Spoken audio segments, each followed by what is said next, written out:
Hi everybody, I'm Phil Fatica. Welcome to the Millcreek Government Channel. It's Channel 9. Nice to see you. Thank you for being with us today. We are going to discuss with the young woman sitting next to me, by the way, she is Major Karen Faust, an overview of veterans benefits. Major, welcome. Nice to see you. Thank you for having me today. How did you get to be a major? You had a lot of time in the service, and walk us through quickly. You started and you ended up. Oh, I started as a second lieutenant, platoon leader in the U.S. Army. I did that for a few years. I switched over to the Air Force when I decided living in a tent wasn't the most comfortable thing. And I worked really for the whole 20 years as a hospital administrator, working up the ranks until I finished at Wilford Hall Medical Center, always as a hospital administrator during those 20 years, and retired about 5.5 years ago and came back to the Erie area to live. As a rank of major? Yes. Congratulations. Now, you work at the Veterans Administration building up there on 38th and Old French Road. And I do. You volunteer. Yes, I volunteer. But your knowledge is vast as to, and this is why we're here today, to discuss the veterans benefits that are available to not only veterans who are coming back in, maybe some of the older ones, but also some of the newer ones, and this includes even death benefits that they may not be aware of. So first thing we want to discuss is, when you arrive in the Erie area as a veteran, what should you do? What should I do? Come up and say hello to you, or I should have some papers that I should be definitely know where they are, right? Yes. When you get out of the service, you get a paper that is called a DD-214. That is your discharge paper. Okay.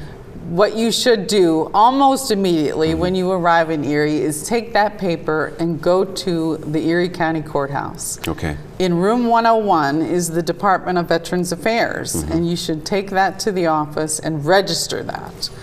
They will take your original and make a copy, and then they will certify that copy, and what they do within the courthouse is take that copy and make it permanent. Okay. Inside the courthouse will be a copy of your 214 for the rest of your life. Which is most important. Yes. It's important as your social security number. Right. Absolutely. Okay. And it is a record of your service. And if you ever lose yours, you can always go to the courthouse and get another one. But if you lose it, I read your notes here, and you have to go through St. Louis or something, and it would take too long a time. Yes. Yes. So it's 2 to 3 months sometimes to get a new one, and if you need it immediately, then you're out of luck. Now, let's say, Phil, I'm a new veteran. I'm on active duty. What about that?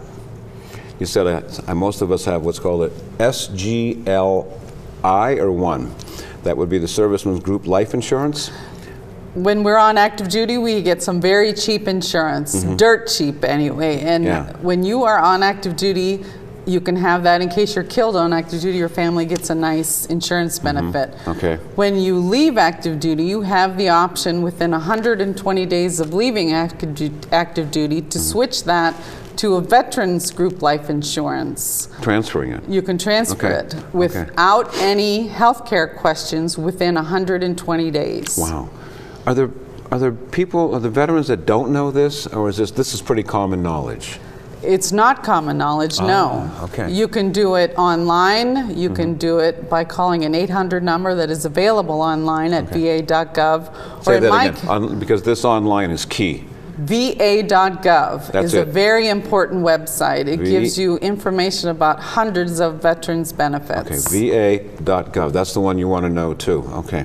So again, you said here that the DD-214, which is my discharge papers, it records my military service, the active military service, and you need other things here, because the employer is going to ask you, Karen, Phil, you said you're in the military. How do I know? I can't.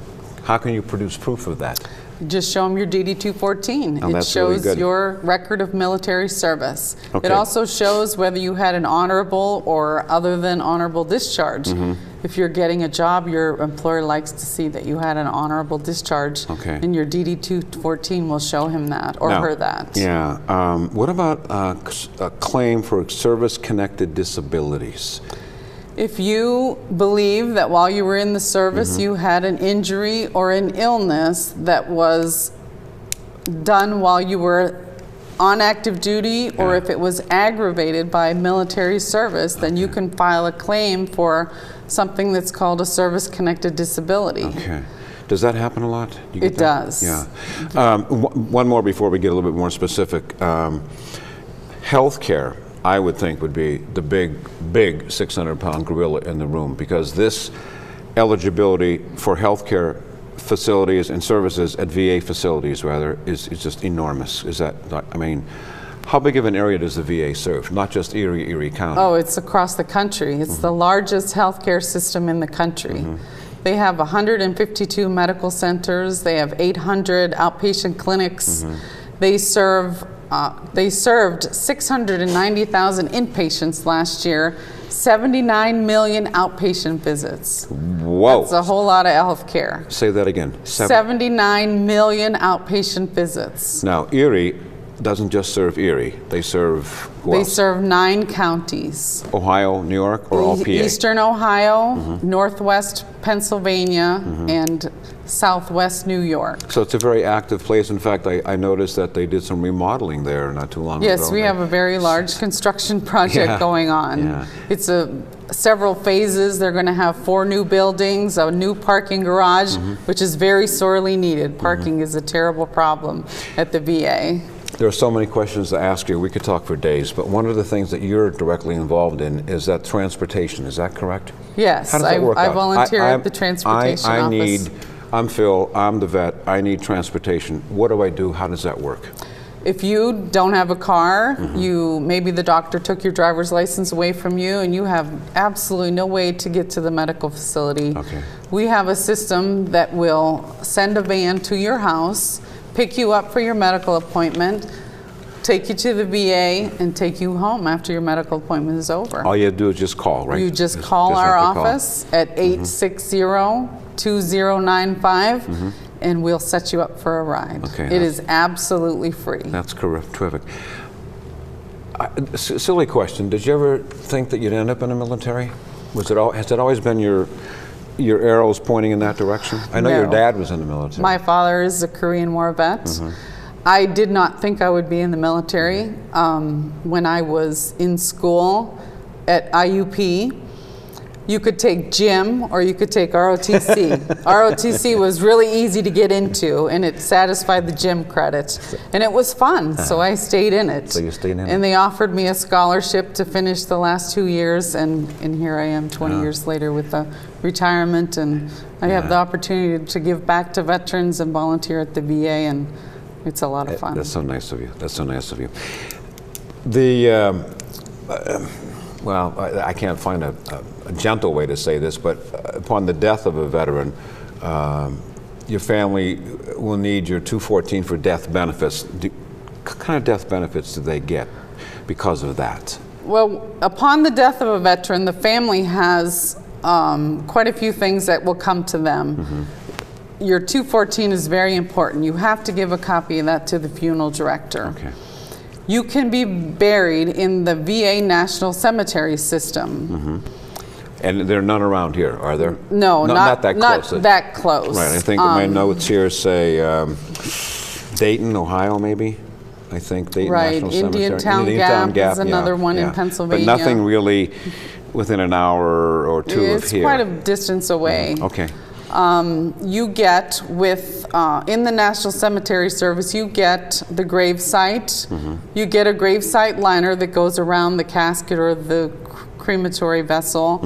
You get the digging fees, which is the opening and closing of the grave. You get a burial flag. You get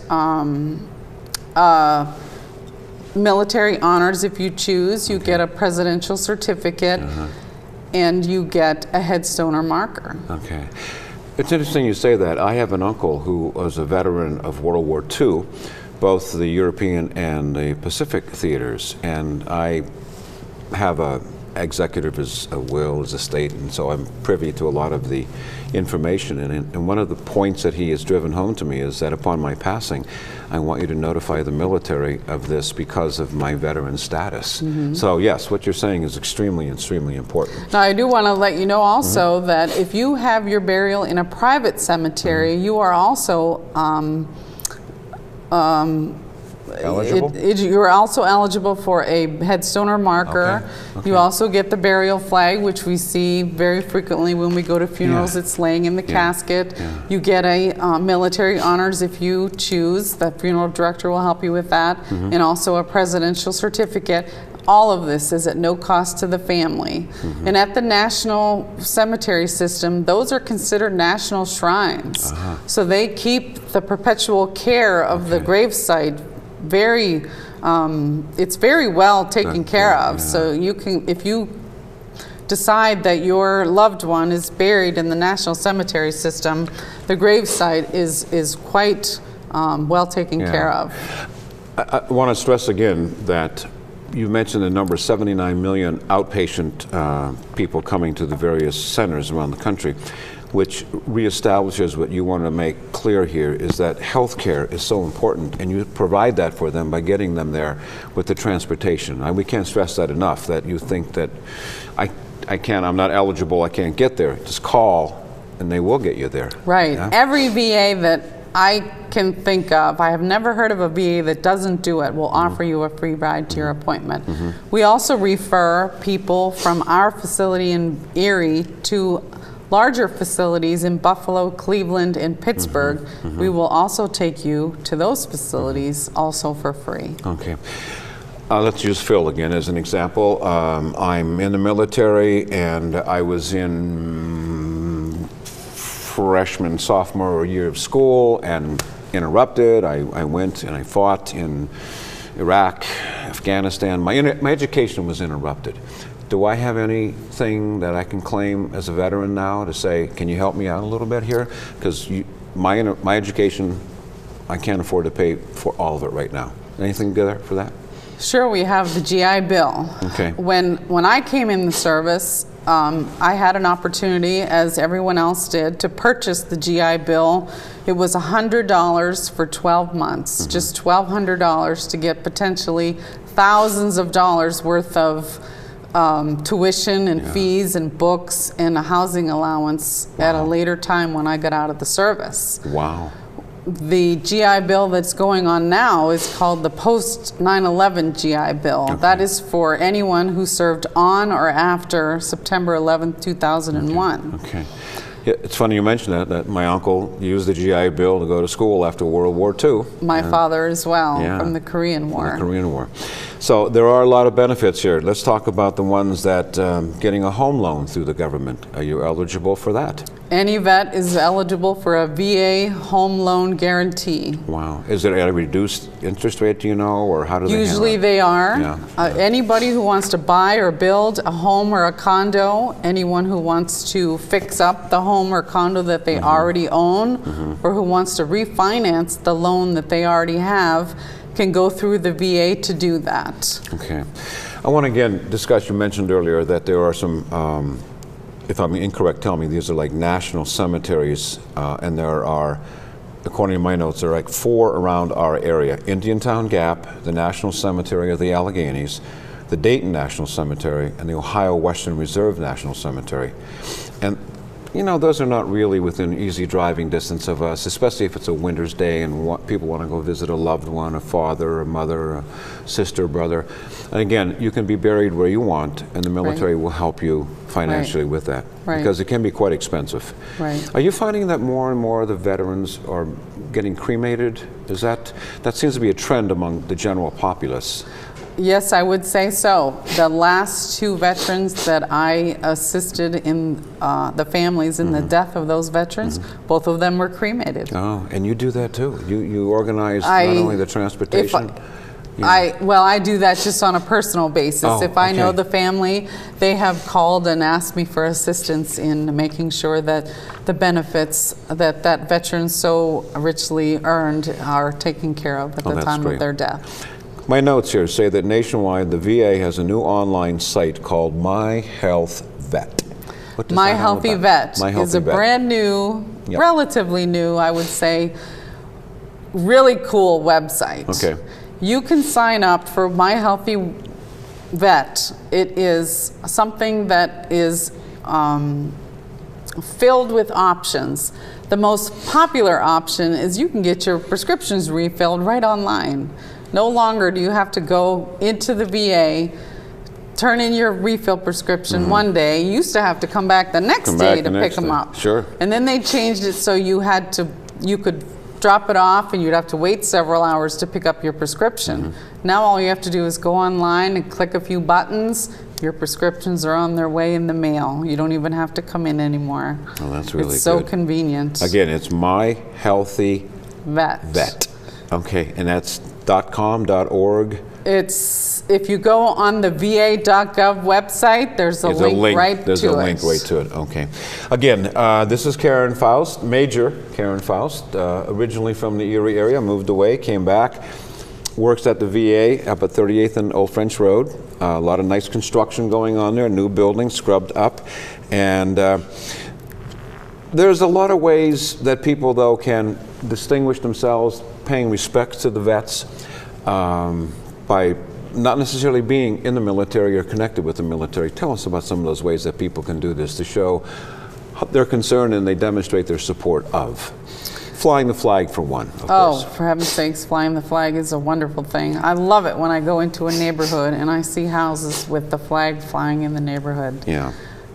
When I built my home out in Harbor Creek, on my list of things to do, which of course you have a million things you want to do in your house, one of the top issues was to get a flag in the front yard. There's an argument about how those flags should be displayed. It should be displayed at night. No, it shouldn't be at night if you have a light shining on it. You have to have a light shining on it. But is there a place where people can go to definitively find what are the rules? Are there federal regulations, military regulations as to the flag? If it's torn and tattered, should you burn it? Is there a place where people can find that information, generally speaking? Yes, you can go to the American Legion website, and there are rules for flying the flag, and all those rules are outlined on the American Legion website. Employers are always looking for people who are reliable, dependable. When you're supposed to start at 8 o'clock, they're at 8 o'clock. They're not leaving their house at 8 o'clock. So I would assume that you should hire them. Yes. If you hire a vet, I would venture to guess they'll be on time.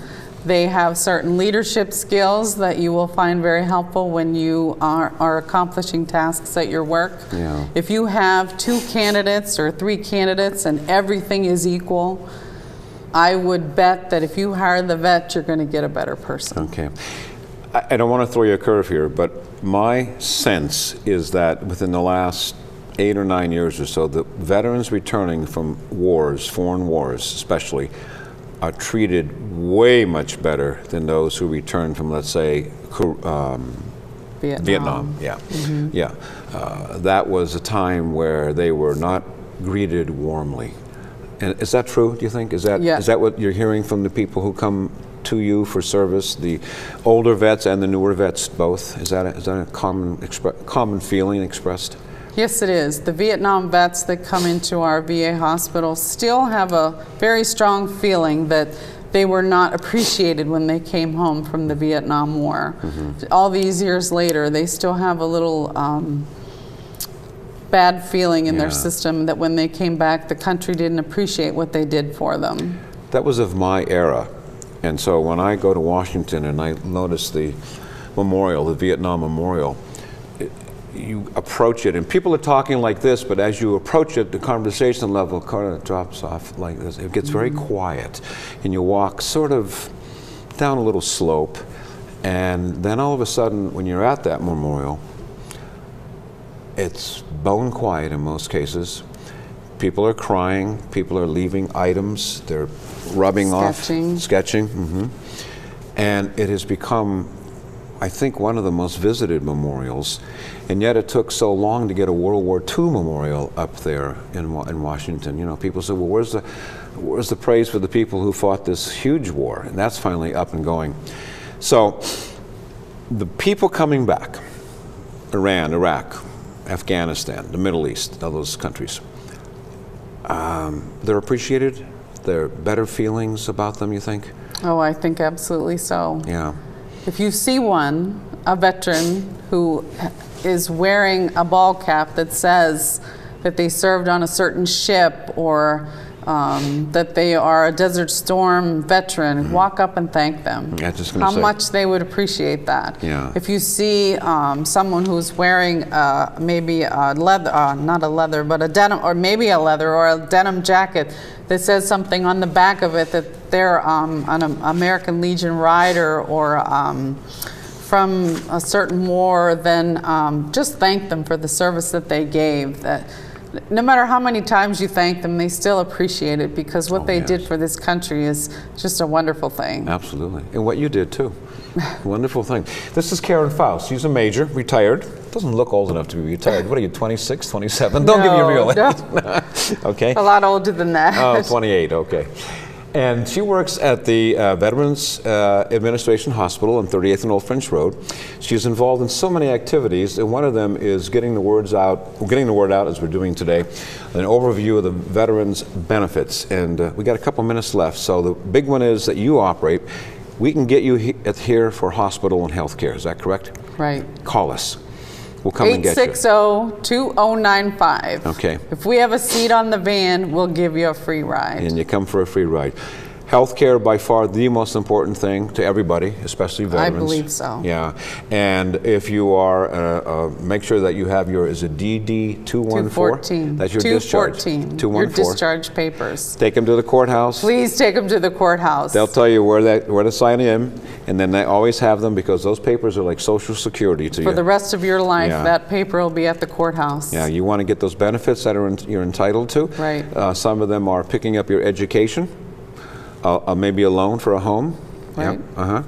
Plus the fact that, well, let's see, we covered this over here. Upon perhaps your demise, your death, that there are benefits covered that you may not even be aware of. Right. And this is the young woman to talk to, and she'll set you on the path. Any final words? We've got a couple minutes left. Well, I think what our veterans have done for this country is a wonderful thing. I am very proud of what we do at the Disabled American Veterans Transportation Office. Our drivers and our health services coordinator, Kale Flynn, keeps everything going. She coordinates drivers that are going here and there and everywhere in vans and everything, and she does everything without anything ever getting messed up. And thanks to you, too. The drivers are wonderful people, and they give up their free time and their family time and sometimes their own medical appointments. They switch them around to be able to come in and give free rides to vets, and they're just wonderful people. And you are, too. Thank you for coming in. Thank you for telling everybody about what's available to them, especially if they didn't know this. VA.gov, Gotcha. a very important website. VA.gov. Thanks, Karen. Thanks to you, everybody. We'll see you next time right here on Channel 9. I'm Phil Fatica, and until then, take care.